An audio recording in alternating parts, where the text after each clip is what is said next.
তাড়াতাড়ি দেশে আসবেন শেখ হাসিনা এবং এসে তিনি কিন্তু প্রধানমন্ত্রী হিসেবে আবার শপথে বহাল হবেন।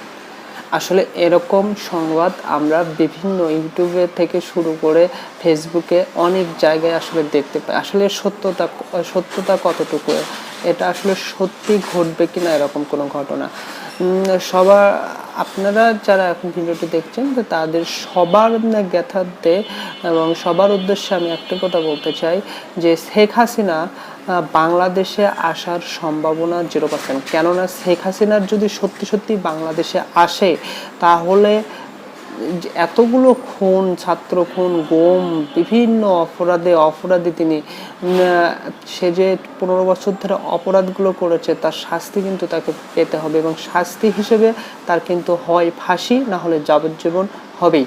এখন শেখ হাসিনা এত বোকা না যে সে বাংলাদেশে আসবে এবং বাংলাদেশে প্রধানমন্ত্রী হওয়ার জন্য সে আবার বাংলাদেশে আসবে।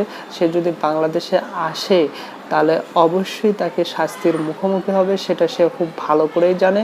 আর সে শাস্তি ফাঁসি অথবা যাবজ্জীবন। কিছুই সে ফাঁসি বা যাবজ্জীবন জেলের ভিতর সারা জীবন থাকা তার যে তার যে বয়স সেই হিসেবে সে তার বাকি জীবনটা অবশ্যই জেলে কাটানোর জন্য আসবে না, অথবা ফাঁসি যে তার শাস্তি হিসেবে অবধারিত এবং সেই শাস্তি পেতে সে দেশে আসবে না। এরকম খবর যারা ছড়ায় আসলে তারা গুজব ছড়ায়।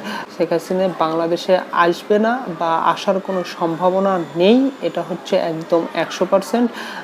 আর আসার সম্ভাবনা হচ্ছে 0%